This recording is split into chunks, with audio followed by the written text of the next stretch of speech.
नमस्कार दोस्तों, स्वागत है आपका न्यू डिस्कशन में। आइए डिस्कस करते हैं आज का करंट अफेयर्स। यदि आपको चाहिए पीडीएफ तो आप टेलीग्राम पर जाइए, वहां पर सर्च कर लीजिए सिविल एनहेंस, या फिर डिस्क्रिप्शन बॉक्स में लिंक दे दूंगा, वहां से आप इसे डाउनलोड कर सकते हैं। ये सितकली केरला का लोकल डांस है, इसके बारे में जानेंगे। प्लस बैंड ए आमीर्स, ये नेशनल पार्क है अफगानिस्तान का, यहाँ पर महिलाओं को जाना प्रतिबंधित कर दिया गया है तालिबान के द्वारा, इसके बारे में जानेंगे। तो आइए स्टार्ट करते हैं पहली न्यूज़ के बारे में। सितकली लोक कला के बारे में दिया है। विभिन्न पृष्ठभूमि के कलाकारों द्वारा एक समूह के रूप में सितकली संगम, जिसे सितकली लोक कला कहते हैं, इसे मनाया जा रहा है। इसे पुनर्जीवित किया जा रहा है। 2017 में इसे विलुप्त घोषित कर दिया गया था। 2017 में विलुप्त हो गया था, तो इसे फिर से पुनर्जीवित करने का प्रयास किया जा रहा है। अगर इसकी विशेषताओं के बारे में बात करें तो इसकी विशेषताओं, इसे केरला के देसिंग नाड का एक पारंपरिक लोक कला के रूप में या लोक नृत्य नाटक के रूप में जाना जाता है। मुख्य रूप से इसे ओणम के समय सेलिब्रेट किया जाता है। मुख्य रूप से इसे ओणम के समय ही सेलिब्रेट किया जाता है। ये ओणम क्या है? मलयालम कैलेंडर्स में एक चिंगम चिंगम महीना होता है। मलयालम कैलेंडर्स का पहला महीने को चिंगम कहते हैं। ये बेसिकली अगस्त लास्ट और जो सितंबर का स्टार्ट होता है, इसके बीच में ये पड़ता है महीना। मलयालम कैलेंडर के अनुसार जो पहला महीना होता है चिंगम, तो उसी के रूप में ओणम को सेलिब्रेट किया जाता है। हालांकि ये फसली मौसम भी है, तो उसके दौरान भी ओणम को सेलिब्रेट किया जाता है केरल के अंतर्गत। तो ये तो हो गया ओणम के बारे में। अब सितकली लोक कला के बारे में और कुछ जानते हैं। इसके बारे में दो समुदाय हैं जिनका नाम है, एक वेद समुदाय है, एक पुलाया समुदाय है। ये दलित समुदाय हैं।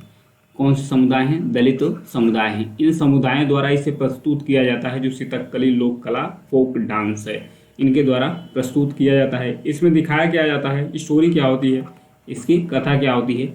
ये सीताराम और हनुमान जी पर आधारित कथा है। तो इसमें जो सीता जी होती हैं, सीता जी का जो जंगल जाती हैं, जंगल यात्रा से लेकर प्लस उसके बाद जो उनकी अग्नि समाधि होती है, वापस लौटने के बाद अग्नि समाधि तक का जो दृश्य है, इसको गाकर जो लोक कलाकार होते हैं इसे प्रदर्शित करते हैं। गाकर लोक कलाकार इसे प्रदर्शित करते हैं। अगर इसमें उपकरण की बात करें तो इसमें गंजीरा, मड़िकट्टा, चिरट्टा और कैमानी वाद्य यंत्र जैसे वाद्य यंत्रों का इस्तेमाल करके इसे करते हैं।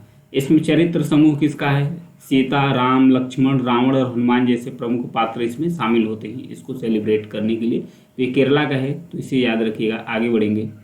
प्रोजेक्ट एम्बर्स के बारे में दिया है। प्रोजेक्ट एम्बर्स के कौशल विकास और उद्यमिता मंत्रालय और जनरेशन इंडिया फाउंडेशन और Amazon web services India private limited, ये तीनों के द्वारा, एक तो मंत्रालय है कौशल विकास और उद्यमिता मंत्रालय, दूसरा एक फाउंडेशन है जनरेशन इंडिया फाउंडेशन, तीसरा एक कंपनी है Amazon web services limited private limited company है। इन तीनों के द्वारा संयुक्त रूप से इस पहल को स्टार्ट किया गया है, जिसका नाम है प्रोजेक्ट एम्बर्स।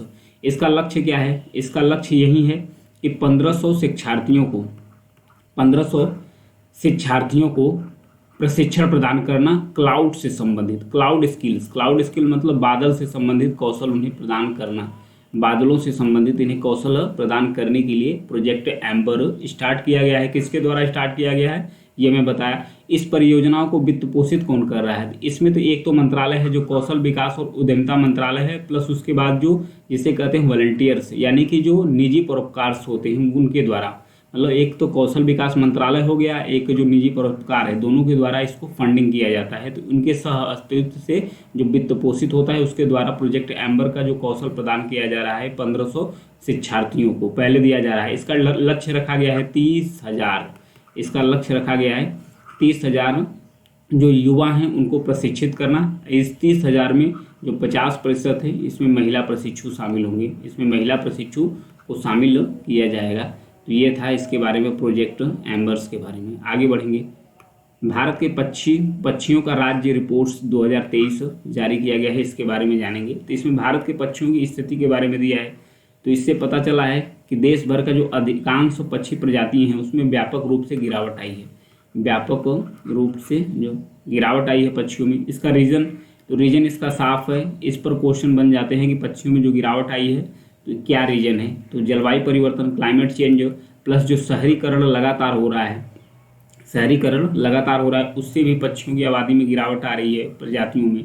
जो मोनोकल्चर्स है, मोनोकल्चर्स मतलब कि बड़े बड़े फार्मों में एक ही प्रकार की खेती करना, तो जिससे जो उनका चारा है, आवास है, वो उनका डिस्ट्रॉय होता है, पक्षियों की सेविंग आती है।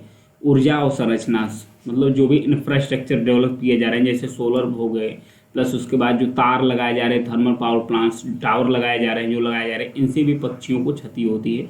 तो जो एनर्जी इंफ्रास्ट्रक्चर डेवलप किए जा रहे हैं इनके द्वारा भी मतलब नुकसान होता है।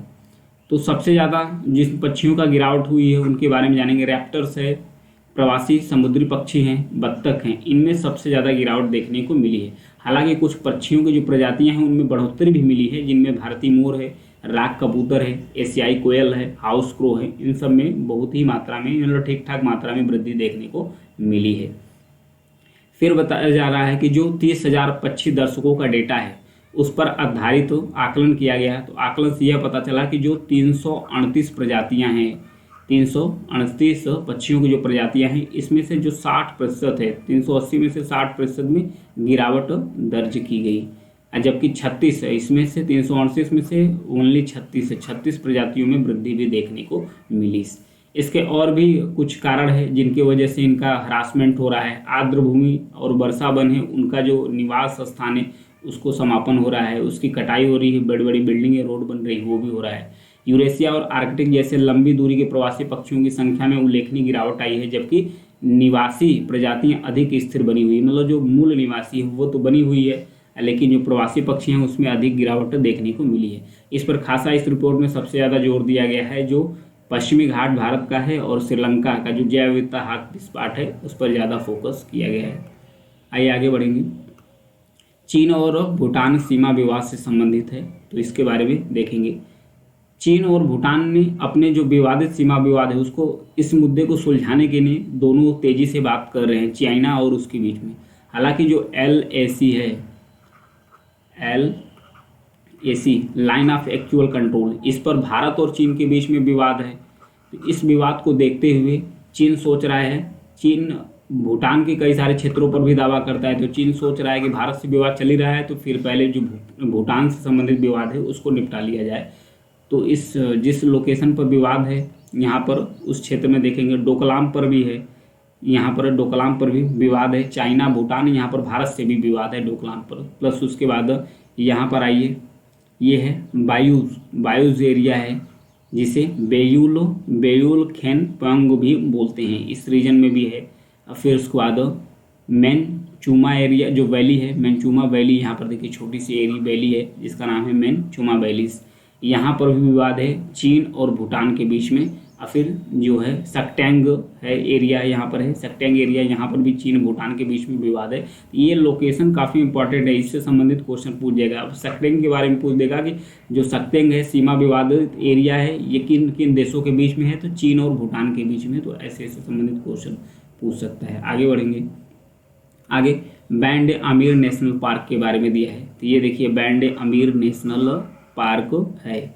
यह तालिबान सरकार जो हाल ही में बैंड आमिर नेशनल पार्क में महिलाओं के जाने पर प्रतिबंध लगा दिया है, तो इसलिए चर्चा में आ गया है।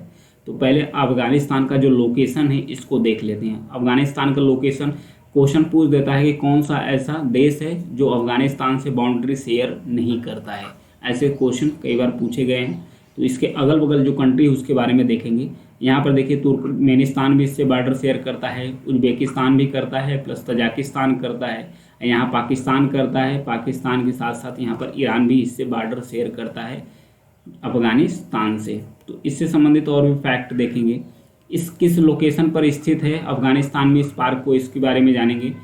यकावलांग जिला है अफगानिस्तान का, वहाँ पर स्थित है ये नेशनल पार्क। 2009 में इसे अफगानिस्तान का पहला राष्ट्रीय उद्यान घोषित कर दिया गया है, इसे अफगानिस्तान का पहला राष्ट्रीय उद्यान घोषित कर दिया गया है। यह हिंदू कुश पर्वत श्रृंखला में स्थित है। इसमें 6 जो झील स्थित है वो इसके इर्द गिर्द भी ये स्थित है। इसे मध्य एशिया का एक महान पर्वत प्रणाली के रूप में भी जाना जाता है, हिंदू कुश पर्वत को। तो ये था इसके बारे में।